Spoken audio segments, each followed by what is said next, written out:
तो दोस्तों, रूट्स के नंबर को सबसे पहले मैं अगर आपको बताऊं रिप्रेजेंट कैसे करना है, रूट्स के नंबर को अगर सबसे पहले आपको रिप्रेजेंट करना है ना बच्चों, तो आपको कुछ स्टेप्स फॉलो करने होंगे। वो स्टेप्स कौन कौन से होने वाले आइए जानते हैं। देखिए, स्टेप नंबर 1 की बात करते हैं। स्टेप फर्स्ट स्टेप, सबसे पहला स्टेप, क्वेश्चन दिखने के बाद सबसे पहला स्टेप क्या होना चाहिए? तो देखिए, क्वेश्चन दिखने के बाद सबसे पहला आपका स्टेप होगा कि split the numbers into 2 parts. सबसे पहले अकॉर्डिंग टू, ध्यान से देखते रहेंगे बच्चों, अकॉर्डिंग टू, नोट अभी नहीं करना है, ठीक है, नोट अभी मत करना, नोट करने के लिए टाइम दूंगा। According to Pythagoras theorem. Pythagoras theorem का नाम सुना है? पाइथागोरस थ्योरम, पाइथागोरस थ्योरम का नाम आपने सुना है? पाइथागोरस थ्योरम नहीं सुना है? आइए बता देते हैं। देखिए, पाइथागोरस थ्योरम क्या होता है? इतना प्यारा थ्योरम दिया गया था पाइथागोरस जी के द्वारा, इतना प्यारा कि ये मैं सीधा से कहूं तो लाइफ टाइम के लिए रट जाओ, लाइफ टाइम के लिए आज समझ जाओ, लाइफ में कभी भी इससे दिक्कत नहीं हो। देखिए, पाइथागोरस थ्योरम क्या कहता है कि जब कोई ट्रायंगल हो जिसमें कोई एक एंगल 90 डिग्री का हो, कंडीशन समझना है, एक एंगल कितने का होगा बेटा? 90 डिग्री का होगा। तो उसके साथ रिलेशनशिप क्या होता है? देखिए, जब ये 90 डिग्री वाला होता है इसको हम लोग कहते हैं बेटा हाइट, या फिर इसको एक और नाम दिया जाता है बेटा परपेंडिकुलर। क्या कहते हैं? परपेंडिकुलर, क्योंकि जो खड़ी वाली लाइन होती है वही क्या होती है? परपेंडिकुलर होती है। नीचे वाली जो लाइन होती है इसको क्या कहते हैं बेटा? इसको कहते हैं बेस। इसको क्या कहते हैं? बेस। और जो ये सबसे बड़ी लाइन दिखती है जो 90 डिग्री के सामने होती है, सबसे बड़ी लाइन, इसको हम लोग क्या कहते हैं? हाइपोटेनस। इसको हम लोग कहते हैं बेटा हाइपोटेनस। क्या कहते हैं? हाइपोटेनस। देखिए कितना प्यारा यहां से रिजल्ट निकलता है। पाइथागोरस थ्योरम ये कहते हैं कि हाइपोटेनस का स्क्वायर इक्वल टू परपेंडिकुलर का स्क्वायर प्लस बेस का स्क्वायर। परपेंडिकुलर का स्क्वायर प्लस बेस का स्क्वायर। देखिए कितना प्यारा चीज बताया गया। ये रिलेशन, ये फार्मूला जिस भी ट्रायंगल में 90 डिग्री बना होता है उस पर ये अप्लाई होता है। यूनिवर्सल लॉ है, अप्लाई होना ही होना है। तो बस इस चीज को समझ। तो देखिए, पहला स्टेप हमारा क्या है बच्चों? Split the number into 2 parts according to the Pythagoras theorem. Pythagoras theorem के हिसाब से हमारे दिए गए नंबर्स को डिवाइड कर देना है। स्टेप नंबर 2 देखिए क्या होगा। स्टेप नंबर 2, बस 2-3 स्टेप बताऊंगा उतने में कंफर्म हो जाएगा। स्टेप नंबर 2 क्या होगा कि जो हमारा परपेंडिकुलर होगा, जो हमारा क्या होगा बेटा? परपेंडिकुलर होगा, और जो हमारा बेस होगा, जब हम लोग इस पे स्प्लिट करेंगे तो हमारा कुछ परपेंडिकुलर और कुछ बेस आएगा ना, वही क्या होंगे? वही क्या होंगे हमारे बेटा? साइड्स होंगे, sides of triangle on number line. Number line पे वही क्या होंगे? हमारे साइड्स ऑफ ट्रायंगल होंगे। स्टेप नंबर 3 क्या होगा? स्टेप नंबर 3 समझते हैं। सबसे पहले स्प्लिट करेंगे, जो स्प्लिट हो गया वही हमारे क्या होंगे? साइड्स ऑफ ट्रायंगल हो जाएंगे। बताऊंगा, देखिए क्वेश्चन जब करेंगे ना तब चीजें ज्यादा बेटर होगी। अभी तो लॉ पढ़ रहे हैं ना, क्वेश्चन करेंगे ज्यादा आराम से के लिए, बस देखते रहिएगा। स्टेप नंबर 3, अगर इसको नहीं जाने तो उसको समझने में दिक्कत होगा, इसलिए पहले ये बता रहा हूं। स्टेप नंबर 3 क्या होगा कि एक आर्क लेंगे, take an arc from perpendicular line and mark. एक आर्क लेंगे और मार्क करेंगे, और जहां पे कट करेगा, जहां पे लाइन कट करेगी, दैट इज आवर पॉइंट। वही हमारा क्या होगा बच्चों? वही हमारा क्या होगा? पॉइंट होगा। जहां पे वो आर्क कट करेगा वही हमारा क्या होगा बच्चों? पॉइंट होगा। ध्यान से देखेंगे, जहां पे हमारा आर्क कट होगा वही हमारा क्या होगा? पॉइंट होगा। वही हमारा पॉइंट होगा, वहीं से शुरू हो जाएगा। समझ आ रहा है? अच्छे से समझा रहा हूं, बस स्टेप ध्यान से देखते रहना। स्टेप में क्या करना है कि सबसे पहले स्प्लिट करना है नंबर्स को। किसके अकॉर्डिंग करना है? पाइथागोरस थ्योरम के हिसाब से करना है। किसके अकॉर्डिंग करना है बच्चों? पाइथागोरस थ्योरम के अकॉर्डिंग करना है। पाइथागोरस थ्योरम क्या होता है? हाइपोटेनस इक्वल टू परपेंडिकुलर का स्क्वायर प्लस बेस का स्क्वायर। बहुत ही अच्छे तरीके से बता रहा हूं। परपेंडिकुलर और बेस जो होंगे वही क्या होंगे? साइड्स ऑफ ट्रायंगल हो जाएंगे, और 19 में से एक आर्क लेंगे, और उसी आर्क को जहां लाइन पे कट करेगा वही हमारा क्या हो जाएगा? वही हमारा क्या हो जाएगा बच्चों? वही हमारा पॉइंट हो जाएगा। बस वहां पर रिप्रेजेंट कर देंगे, बस काम खत्म। इतना ही करना है। किसी प्रकार का कोई दिक्कत, किसी प्रकार की कोई समस्या, थ्योरम को लेकर किसी प्रकार का कोई प्रॉब्लम हो रहा होगा तो कमेंट में बता के जाइएगा। आपके सभी के सभी सॉल्यूशंस को बहुत ही इजी तरीके से कंफर्म कराऊंगा। जो भी आपका क्वेरीज होगा सारे क्वेरीज को सॉल्व कराऊंगा।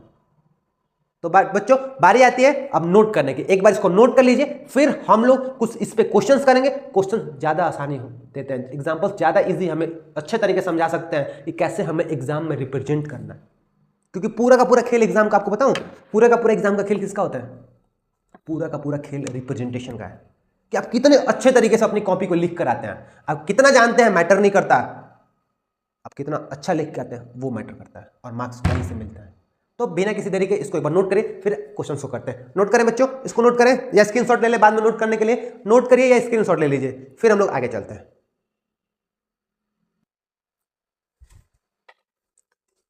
तो फ्रेंड्स, स्वागत है अभिनंदन है, वेलकम है, चाहे जो समझे वो है, बस पढ़ाई है, सीधे ठीक है, पढ़ाई है। चलिए आइए, अब बारी आती है दोस्तों क्वेश्चंस की, और अब हम क्वेश्चन करने वाले हैं। बस ध्यान से देखना है बेटा, बस ध्यान से, बस एक ही चीज कहता हूं हमेशा, मैं शुरू से बस एक ही चीज कहता हूं, बस ध्यान से देखना। देखिए सबसे पहले एक ही को करें, एक ही को करते चलेंगे। आया रिप्रेजेंट √2, √3, √5 ऑन नंबर लाइन, ये हमारा क्वेश्चन है, और इसी तरीके से सेम टू सेम आपको क्वेश्चन एग्जाम में देखने को मिलेंगे। तो सबसे पहले देखिए रिप्रेजेंट करना है किसको, √2 को।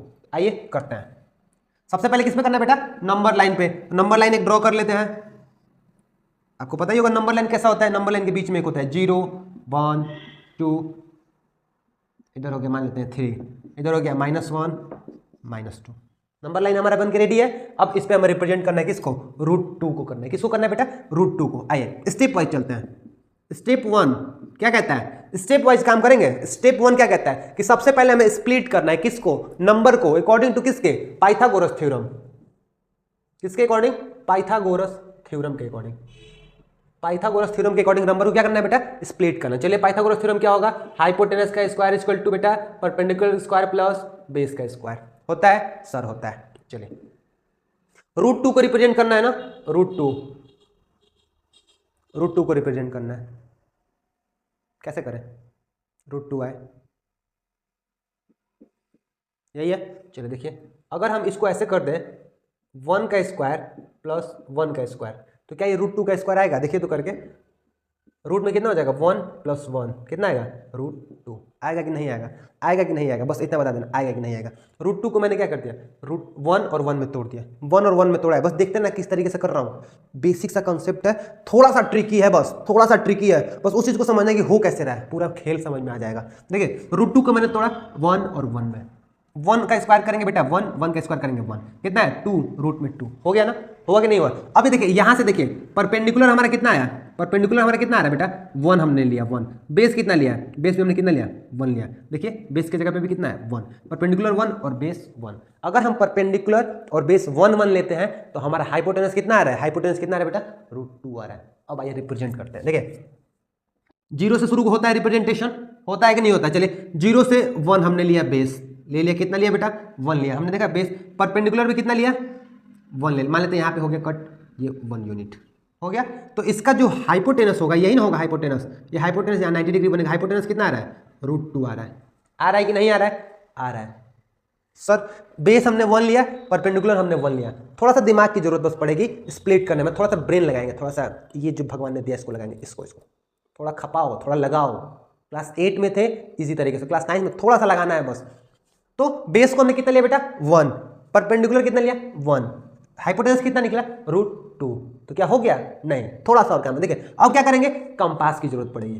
कंपास जानते हैं, हिंदी में लंगड़ा प्रकार या गोला प्रकार कहते हैं, जो ऐसे लाइन खींचेंगे, आपको स्क्रीन पे दिखाई दे रहा होगा, इसको जरूरत पड़ेगी, ठीक है। अब उससे क्या करेंगे कि यहाँ से ऐसे, देखिए मान लेते हैं हाथ में हो गया, ऐसे यहाँ से यहाँ तक का एक आर्क लेंगे, ठीक है, यहाँ से यहाँ तक का एक आर्क लेंगे, और उसको कैसे करूँ, ऐसे करता हूँ, इसको यहाँ से लेंगे और इसको ऐसे रिप्रेजेंट करेंगे।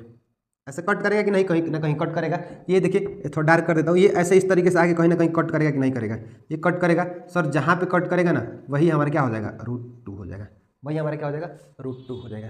ध्यान से देखना कैसे, पहले स्प्लिट करेंगे, इस पॉइंट से हमने स्प्लिट किया था, फिर हमने आर्क लिया, आर्क जहाँ पे जाकर कट करेगा वही क्या हो जाएगा, हमारा √2 हो जाएगा। क्लियर हो रहा है, समझ में आ रहा है कि नहीं आ रहा है, बस इतना बता दो, समझ में आ रहा है कि नहीं आ रहा है, समझ में आ रहा है कि नहीं आ रहा है।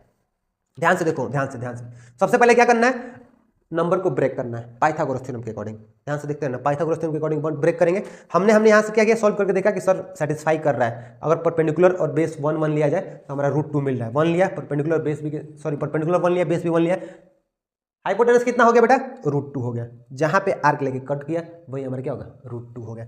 ये जो पॉइंट है ना, ये √2 नहीं है, ये √2 नाम देते हैं, ये हो गया A, ये B हो गया, ठीक है, ये हमारा √2 हो गया, ये D पॉइंट क्या हो गया, √2 हो गया। समझ में आया? अब देखिए अब आगे चलते हैं। अब बारी आती है बेटा √3 की, इसकी बारी आती है √3 की। चले इसी पे करेंगे, दूसरा नहीं लेंगे, इसी पे करेंगे। चलिए √3 को स्प्लिट करते हैं, कहाँ करें, यहाँ कर देते हैं। चलिए √3 को स्प्लिट करते हैं बेटा। देखिए ये अलग हो गया, ठीक है, यहाँ पे √3 को स्प्लिट करिए, हाइपोटेनस इक्वल टू परपेंडिकुलर का स्क्वायर प्लस बेस का स्क्वायर होता है सर, होता है। हाइपोटेनस कितना लेना है हमें, √3 का स्क्वायर आना चाहिए सर, आना चाहिए। चलिए देखिए परपेंडिकुलर को कितना माना जाए, परपेंडिकुलर को अगर हम मान लें √2 का स्क्वायर प्लस बेस को मान लें 1 का स्क्वायर, देखिए दिमाग कहाँ लगाना है, बस यहीं पे लगाना है, नंबर को स्प्लिट करने में दिमाग लगाना है। √2 का स्क्वायर कर दिए प्लस 1 का स्क्वायर कर दिए, कितना हो गया? √2 का स्क्वायर कितना होगा बेटा? √2 का स्क्वायर होगा 2 और 1 का स्क्वायर होगा 1, मतलब कितना मिला? √3। हाइपोटेनस कितना मिला? √3 मिला कि नहीं मिला? मिला। चलिए आइए अब इस पे आते हैं। देखिए यहाँ से यहाँ तक की दूरी हमारी कितनी थी? √2 दिखाई दे रहा होगा आपको, ये दूरी हमारी कितनी थी? √2। इसी पर इसको अगर हम बेस मान लेते हैं, √2 को अगर हम ये बेस मान लेते हैं, तो अगर हम हाइट इसका कर दें, यहाँ से हाइट कितना कर दें? 1 यूनिट। तो अगर √2 हमारा ये बेस हो गया और हाइट हमारा 1 यूनिट हो जाए तो इसका हाइपोटेनस कितना हो जाएगा? बताएगा, आप खुद बताएगा। हाइपोटेनस √3 हो जाएगा कि नहीं हो जाएगा? हाइपोटेनस √3 हो जाएगा कि नहीं? कैसे हुआ कि सर √2 वाला को हमने क्या माना है? बेस माना है, इसको हमने 1 यूनिट लिया, तो √2 का 2 निकलेगा और 1 का 1, यहाँ पे आप देख सकते हैं √2 का 2 1 का 1, √3 हो गया सर √3। अगर यहाँ से यहाँ तक इस डिस्टेंस को ऐसे लेके आर्क इसको ऐसे कट करेंगे, जहाँ पे जाके कट करेगा भाई क्या हो जाएगा हमारा? √3 हो जाएगा। पॉइंट ई के नाम से दे देते हैं, √3 क्या हो जाएगा बच्चों? वही हमारा हो जाएगा √3। समझ में आ रहा है? समझ में आ रहा है कि नहीं आ रहा है? बिल्कुल समझ में आ रहा होगा, बहुत ही ईजी तरीके से समझाया हूँ, बहुत ही आसानी समझा रहा हूँ, बस देखते रहना, बस देखते रहना। करना क्या है? कुछ नहीं करना है, बस स्प्लिट करने में दिमाग लगाना है, कितना नंबर लिया जाए बेस और कितना लिया जाए हाइट, कि इजी तरीके से स्प्लिट हो जाए, फिर उसको रिप्रेजेंट करेंगे। ठीक है, अगर ये चीज़ें समझ में आ रही हैं, अगर ये चीज़ें समझ में आ रही हैं तो इसको नोट करने की जरूरत पड़ेगी ना। कैसे नोट करेंगे सर? सबसे पहले स्टेप 1 नोट करेंगे यहाँ पे, फिर ये